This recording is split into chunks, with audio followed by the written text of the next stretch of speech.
Hello and welcome to another episode of Disney Movie Investigation. If this is your first time watching, welcome to the show. On each episode, we take a look at a movie that is featured on Disney+.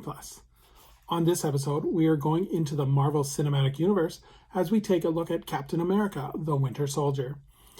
And if you are enjoying these videos, I do ask that you please hit that subscribe button. That way you'll be notified with each new episode. But for now, sit back and enjoy this episode of Disney Movie Investigation.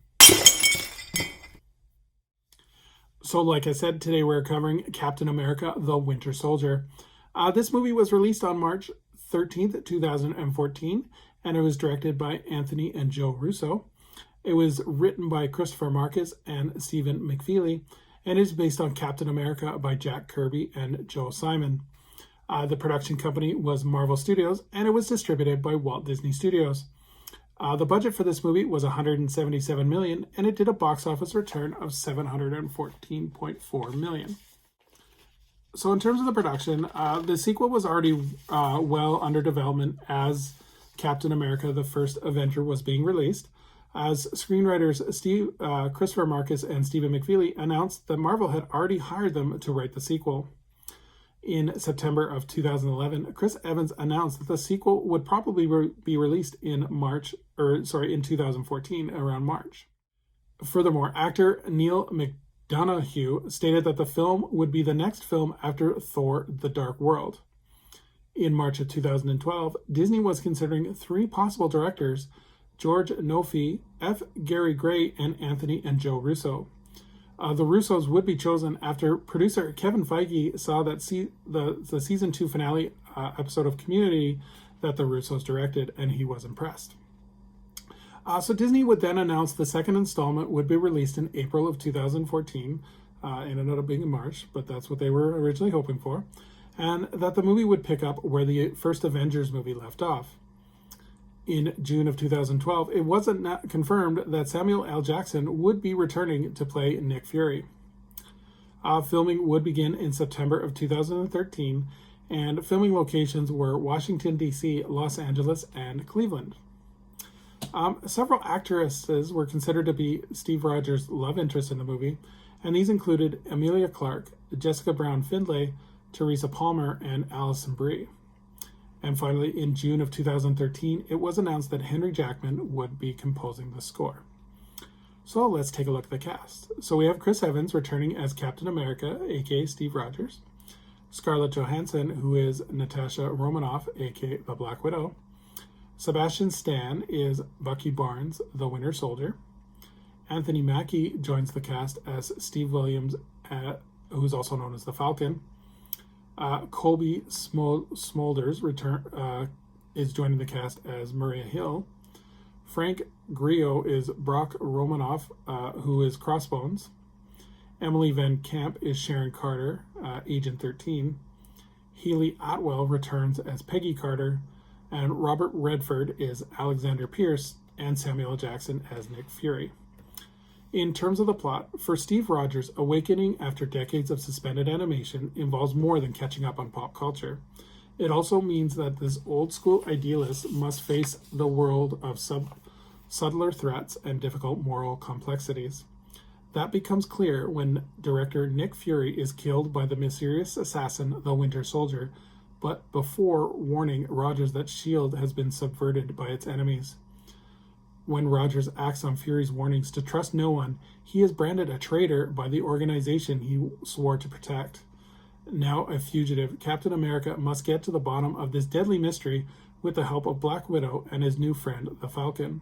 However, the battle will be costly for the Sentinel of Liberty, with Rogers finding enemies where he least suspects them, while learning that the Winter Soldier looks disturbingly familiar. So with all Marvel movies, this had an extensive marketing campaign. In July of 2013, Marvel would release a teaser poster that featured Captain America's shield damaged and discolored. And later that month at San Diego Comic-Con International, Kevin Feige at a panel showed a sneak peek of the film. And in addition, Marvel had a booth that paid tribute to Captain America and the Howig Commandos from the first film.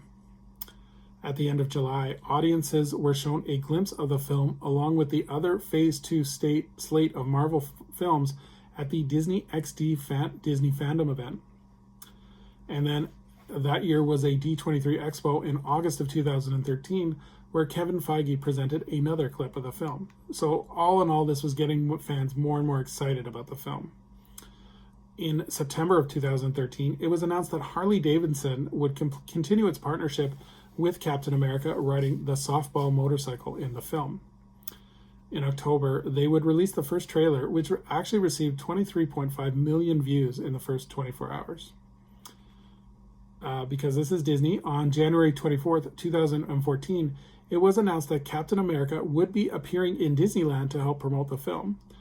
The area where Captain America would be appearing was titled Captain America, the Living Legend and Symbol of Courage. And Captain America would greet guests for photos and autographs, and this was actually located in the Innovations in Tomorrowland. In January, a comic book titled Captain America, the Winter Soldier Infinite Comic was released. And then the first TV ad for the movie was actually occurred during Super Bowl on February 2nd, 2014, and Disney actually paid $4 million for a 30-second ad. In February of 2014, Gameloft announced Captain America, the Winter Soldier, the official game, which would be released for the iOS and Android systems in March of the same year.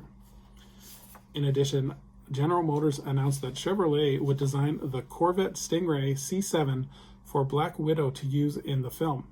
And this car would actually debut at the 2014 Chicago Auto Show, where fans in attendance were given Captain America comic books. Chris Evans was busy as well, as he would be the Grand Marshal of the 2014 Daytona 500. And then, because Disney also owns ABC, on March 18th, ABC aired a 1-hour special entitled Marvel Studios Assembling a Universe, which included a sneak peek of the film.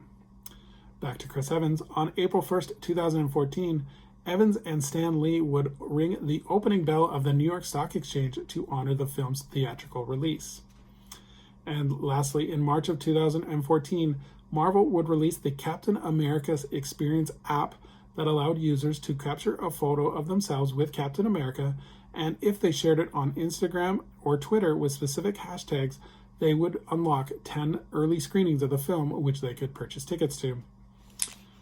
So would I recommend this film? I think this film is excellent. The character development is well fleshed out, and each character has a different motivation. You're not really sure where everyone stands until the end of the film. I think one of the highlights is Chris Evans as Captain America, as you can really see the struggle as he's used to his old school ideals, and he's struggling with the new world that he's living in terms of it's not as simple as black and white anymore. One of the positive things about these Marvel Cinematic Universes is that the movies feel like chapters in a bigger story. This makes the viewer or the audience want to see the next chapter and see where the story goes. However, I also like that this movie stands on its own, and while watching the previous movies helps, it definitely is a movie that stands out because you're able to get encapsulated with this political thriller type mystery movie, and while it leads to other movies, it definitely is able to have its own story. So definitely recommend this one, and it definitely leads itself to repeat viewings. So thank you so much for joining us here on Disney Movie Investigations. If anyone has a comment, I would love to hear what they think of the movie Captain America, the Winter Soldier.